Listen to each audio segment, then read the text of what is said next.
Well, I really just have one question about Max Reload and the Nether Blasters. What the hell is a Nether Blaster?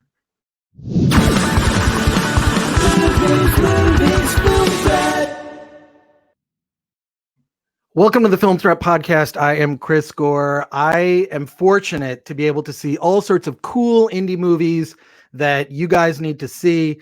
Now that we're living in this sort of like lack of things coming to movie theaters, there is a wealth of amazing independent films that are coming to streaming and VOD and drive-ins, by the way. And Max Reload is one of those films. I am super excited to introduce the filmmakers behind Max Reload. Here they are: Scott Conditt, Jeremy Tremp, and one of the stars, Greg Grunberg, the star of the film. Also, Snap Wexley. Did I get that right? Snap Wexley? Snap Wexley, that's right, from Star Wars, yes. See, why do I know all these like weird, interesting facts? Because you're a good guy. You're no man. I keep up with this stuff. Snap Wexley. I remember that. That was awesome. So the film Max Reload is a nerd's dream. If you are a gamer, if you keep up in any way with pop culture and movies, it is just super awesome fun. And I have some news for you guys. I just checked my own website, filmthreat.com, and it got a glowing review by Bobby Lapierre. Did you see it? No, that's awesome. It's like a 9 out of 10 right now, and it's on the front page. So we'll take it. So fresh on Rotten Tomatoes. But that doesn't always happen. Sometimes I do interviews with filmmakers I like, and then I read the review and I'm disappointed to find out not everybody liked it. But Sure. Oh, absolutely, man. That is awesome news. I'm so happy because it's just going to help tell more people about this film that we definitely need right now. We need a distraction from everything happening in the world. Yeah. And video games has certainly been a way that has helped me get through lockdown. I'm sure yourselves. 100%. Same. Where did this project come from? How did you pull it all together? My understanding is you even did a crowdfunding campaign for this. How the hell did you land Greg Grunberg? That was the hardest part. That's the big question. That was the nut to crack. That was it. That was that was the piece that put it all together. Man, Scott and I met, I don't know, 5 years or so ago, and it was over video games. It was Rocket League and Halo and Metroid, and we really wanted to, we both went to film school around the same time, 12 years ago or so. Really wanted to make a feature film, and things just kind of coalesced, and we kicked around a lot of ideas, and it really came down to we wanted to make a movie that we wanted to see. That's really what it was, and we wanted to make a movie that brought kind of our childhoods and the movies we loved from 80s, 90s, 2000s. And kind of wrapped it all together in some kind of sci-fi fantasy, just super fun movie. Drawing from all the inspirations, like you said, we had. If we could make a movie for the 12 to 15-year-old ourselves and all of our buddies, we're like, what would that look like? And that's pretty much Max Reload. Yeah, and the inception for the idea, we were heading back from I think it was like E3 or Indiecade or something like that. Yeah, we're doing a documentary out there. And it was the Doom 2016, right? 2016. Doom 2016 release, yeah. And there was an article that we read that in the soundtrack, if you ran it through a spectrogram, like a waveform analyzer, it would analyze the waveform, and there would be like pentagrams in the waveform. So it was an Easter egg that the developers put in the game. Yeah. And I was like, that's super cool. But what if that was an actual malevolent, idea that was put in those developers' heads that affected us in reality, and no one knew it, right? And that's why bad things happen. And so that was kind of the inception of Max Reload. Like, what if that was the seed, man? We drawing on the whole the ET game for Atari was so bad they destroyed every copy, right? Drawing on different things in reality from mythological, Greek culture and gods and trickster characters and. Well, that's one of those, that's something that's been around for every civilization has been some form of gaming, whether it's soccer, the Mayans to chess to whatever. And so like, okay, now in an era when games are more prevalent and easily shared and enjoyed and played together by anyone, what would a malevolent entity, a trickster use to try to get people hooked in? And we're like, gaming, of course, because that's what we know. Yeah. So, yeah. Or TikTok. I mean, one of the two. Yeah, I do a mean twerk. So, yeah. Well, I think the big question is too, how did you get Greg Grunberg, who's I would say is a modern day William Hootkins? If anyone knows that reference, that's a deep cut. But Greg shows up in so many of my favorite films so often. And what I love about this, okay, he is a major character in this, involved in the lore, even has like an awesome name, Eugene Wilder. There's a great scene, Greg, if I might gush for a moment. Please. I believe that the reason that we still talk about Star Wars today is because of one scene in the first movie where Alec Guinness explains what the Force is. And he does it with such gravitas, and there's no special effects, and it's just him telling you what the Force is with such great acting. You are that grounding. You have that role in this as Eugene Wilder, Greg. Yeah. You have this scene where you explain really the lore and the story about, and it's told so well in this fun sort of cutaway animation. But you do it with such this level of seriousness, like, oh my God, video games could possess us all. Yeah. So how did you get? When I read, sorry to cut you off. When I read that little monologue, it's a guy who actually was part of and believed in so passionately this game and gaming and my character back in the 80s, 90s, and he became the successful developer, and his success really took over and got the best of him. And he and his partner hadn't spoken in a while, but the mythology and the truth behind the game. I'm talking to these kids that have just unlocked, and I was waiting for someone to unlock it, and Max unlocks it, and he has the ability to play it and face the Nether and the evil forces behind this. But when I'm able to like you say, like tell this to them and how serious it is, and you have no idea. Let me let you in on something. It's a dream for an actor to be able to do that. And then the way Scott and Jeremy laid this film out. I mean, for me, I get these opportunities. Big Ass Spider was the same way. It was like, I saw this, I met the filmmaker.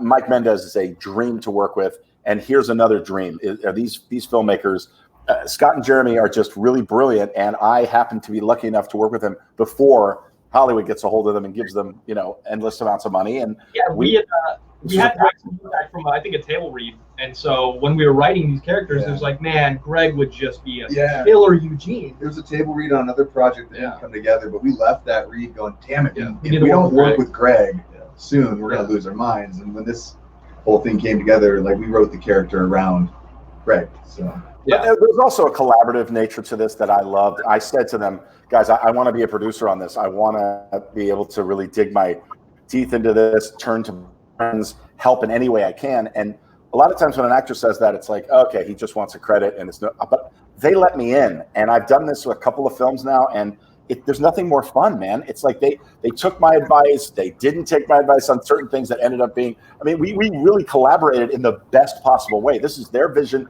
through and through, with a little bit of, my friends peppered in, and it just worked. Dude, yeah, no smoke. And that was something we talked a lot about. Like, your collaborative nature throughout the whole process was freaking awesome. And you brought so many, like, you brought Lynn Shay and Joe Reitman to the show, and the advice along the way. Doing this independently, and Chris, obviously, over the years, man, what you've done with Film Threat for indie film, putting the spotlight on cool projects that other people might not even hear about, you can appreciate this, like, indie filmmaking and the nature of it's a different beast than, like what you said, Greg, big Hollywood. But the collaborative nature that you brought to this on the producing side, the film wouldn't be what it is at all, obviously, without you in the role of Eugene Wilder.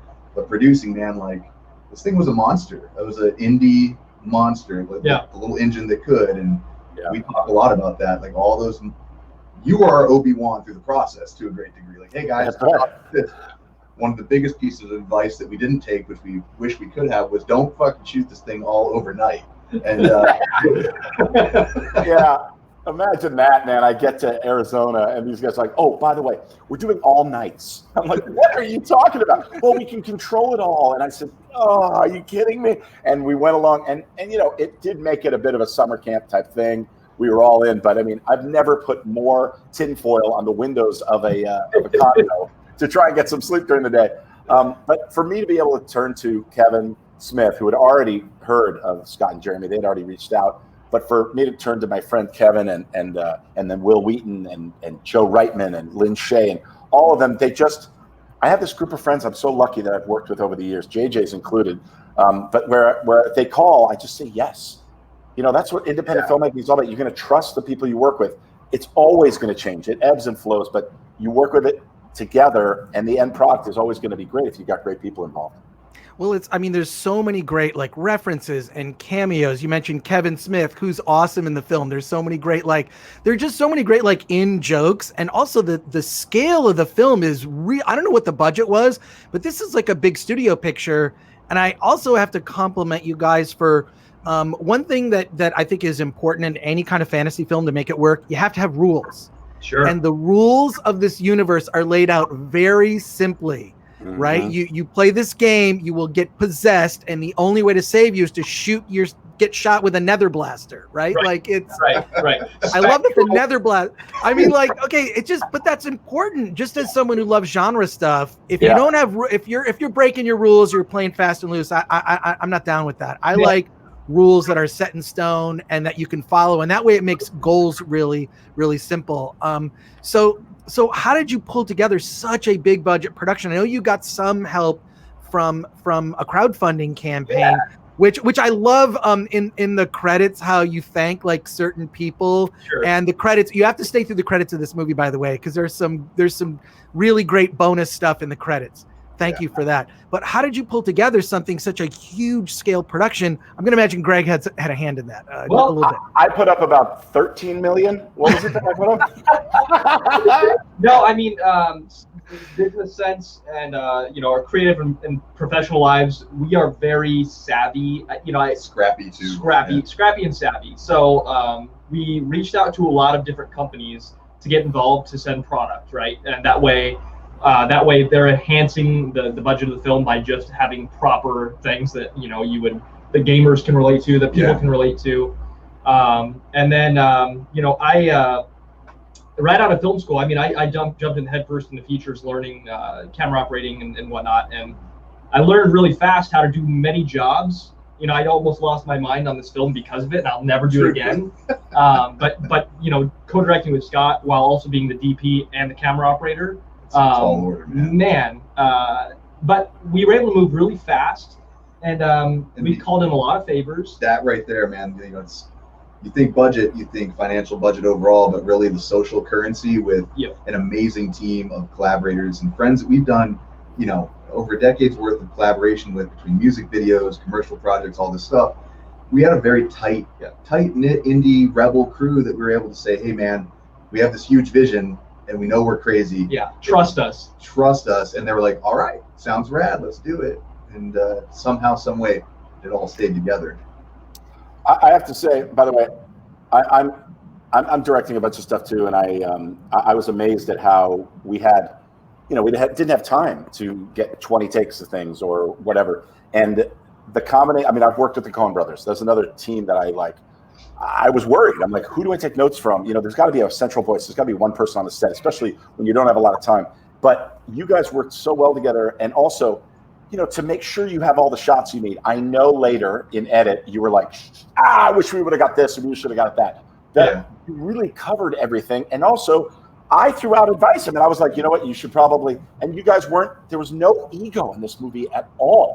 I didn't feel bad suggesting stuff, even if it was wrong, because it was like, oh, no, we got that covered. Or, oh, yeah, it was just like, let's go. We're all in this together to make it as good as possible. And you guys have it covered. I felt comfortable. I felt like, that's the biggest worry when I do a movie like this is it really being done right? It's out of my hands after I shoot.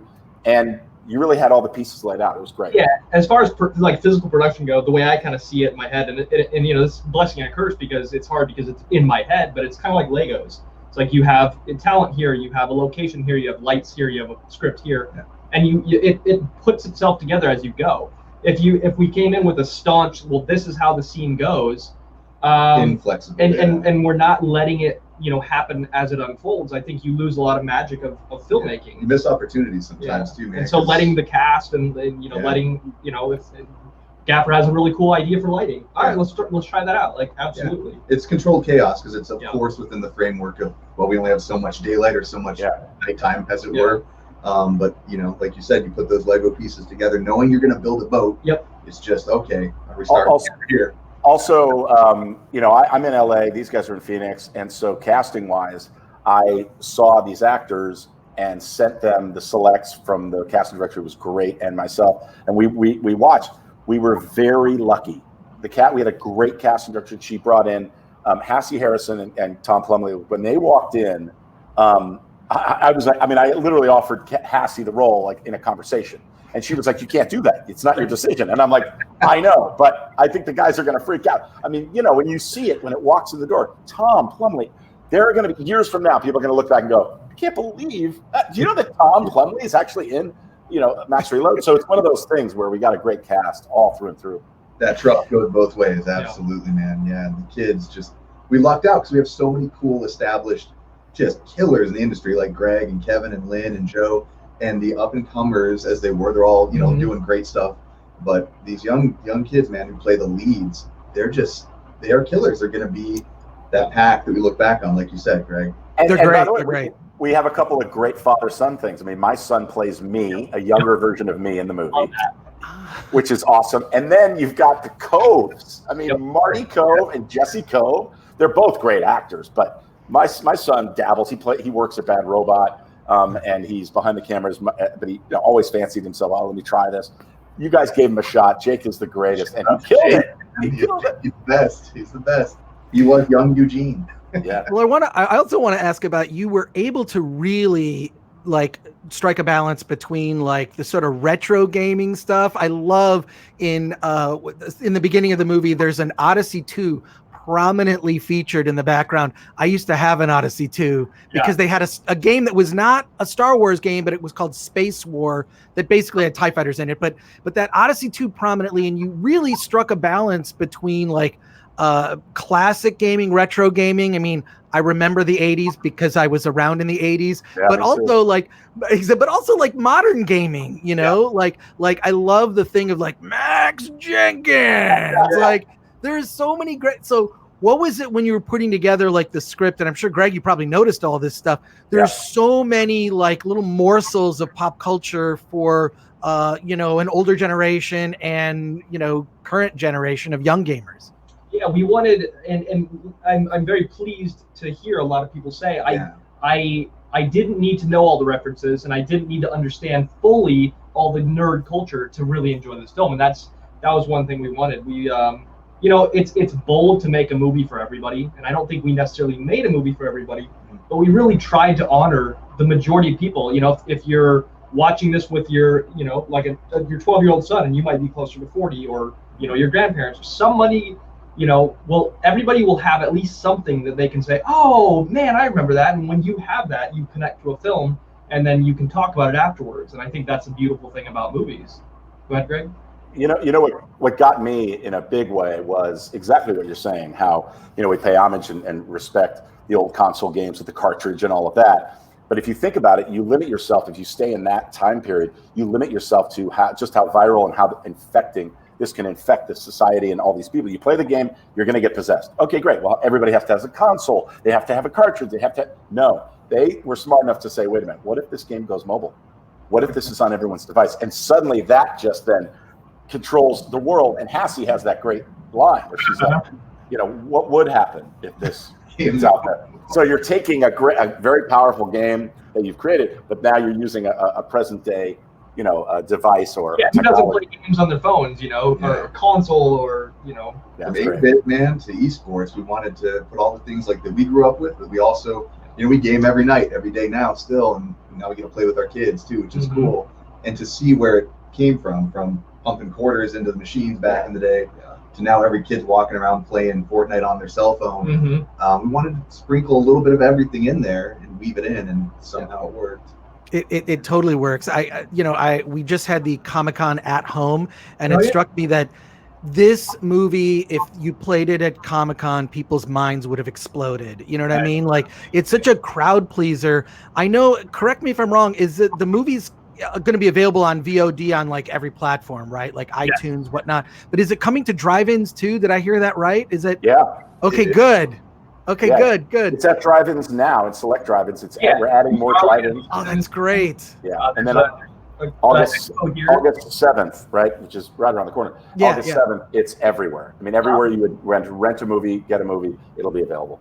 Yeah. Well, I think it's like a golden age right now for indie film because, you know, we've had this lull in the large studio releases, but it's sort of made room for like, hey, let's look at other types of films that you can rent or stream. And this one is just such a crowd pleaser. I would say it's a family film, but not just a family film. Like, it's like, look, you're an older gamer like myself. You're going to get so much more to it. And what's it like now? Like, you must have seen it with an audience, right? Like, how do they respond to the film? Yeah, when we first screened it with a real audience, it was all the cast. Well, local cast. Tom came out, but it was mostly crew. And screening. Yeah, crew works on movies all the time. They most of the movies they don't want to actually watch. Like I used to work on plenty of films, and I was like, this is just a job, right? Yeah. And they will be brutal and they will be honest. Yeah. And it was very cool to see all of them. They were proud. They were proud to have worked on the film. And they said, man, I can't believe that came out like this or this. I didn't understand this on set, but you guys brought it all together. There's a lot of shock and awe, man. I think. Yeah. And I'm curious, Greg, like when you saw you kind of saw it through the iterations, obviously, as a producer. Yeah. When you saw the final cut with all the finished VFX, did you have a moment where you're like, I didn't think that was going to pan out? Or no question. Like I said, there's so much that goes into this post shooting. You know, there's so much post that has to happen. It all has to come together. You guys have such great friends and people that are, they have great gigs during the day, VFX people, let's say, and then at night they're working on this at home and they're really helping. And it all came together. You never know. I mean, I could do all the great work that I think I've done, and then suddenly I'm like, oh, those are the takes they chose, and that's the way it's supposed to look, and that's the way the eyes glow. And I mean, my response to answer your question was, this is a real fucking movie. I was like, yes! Yeah. I was so excited. Yeah. Oh, man. Well, congratulations. The movie is so much fun. Max Reload and the Nether Blasters. Don't believe me. Go to filmthreat.com and read a review of someone who's not me, who also loved the film. And it's in drive-ins currently on August 7th, iTunes, everywhere you can get, you download your films, buy it. It's so much fun. Scott and Jeremy and Greg Grunberg, it's just been a pleasure to talk to you guys about the film. Do you want to say something? I'm curious to crowdfunding is such a big part of independent filmmaking. Yeah. Do you want to say something to the crowdfunders? Because they have got to be, first of all, I feel bad that I didn't know about this. I contribute to a lot of indie film crowdfunders, and this is one that I somehow I missed. Anything you want to say? Because it just seems like it was just such a great experience. And I know this because I stayed through the credits.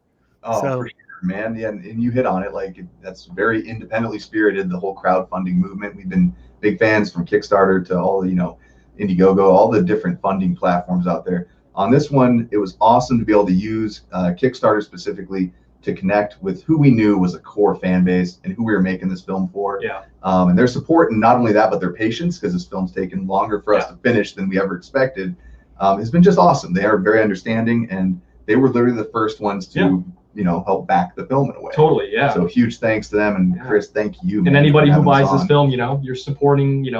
We're not just. This isn't a think tank in Hollywood that said video games are good right now. Let's make a movie. This is just two idiots who stumbled their way through life and made a movie together. And for love of the game, man. Yeah. Yeah, I have to say that's exactly right. I mean, Jeremy, it's like if you didn't support this film before, you're supporting it now by seeing it, by buying it, by renting it. Legion M has been supportive. They love the film. They love the idea. That group and groups like it and the Indiegogos of the world. I mean, there's a lot more options now. Everybody's turning to this, and let's get funded for this project, that project. This is one that I think people can be proud of and look back later in life and go, I was part of that. I helped that movie. Yeah, so, part of that, we didn't want to wait for the time to be right or anything. We said, let's just make a damn movie that we wanted to do, and we just made it happen, honestly. Totally. And to Greg's point too, like even down to our distributor, MVD Entertainment, man, that we chose to go with them because the first meeting we had with Eric over there, he had it from his basement, and he had an arcade and his Blu-ray and DVD collection behind him. Yeah. Like, all right, he gets it, man. That's awesome. Yeah. Wow. Well, I want to thank you all for being on the Film Threat podcast. I also have to thank our sponsor, Storyblocks. If you want to be a filmmaker and be sitting on the Film Threat podcast, go to storyblocks.com/film threat. They are big supporters of our podcast, and we thank them for being able to support Film Threat. And if you want to get the shirt I'm wearing right now, you can go to Film Threat. You go to filmthreat.com. The indies strike back. That's what's been happening all summer, and I'm so happy to be able to talk to you guys. And congrats on the success of the film. There's a drive-in. I'm close to 3 drive-ins, so I need to see this at the drive-in. I think it's such a crowd pleaser and so much fun. So cannot recommend it enough. Thank you guys for being on the show. Thanks for having us. Thank you, Chris. Really appreciate it.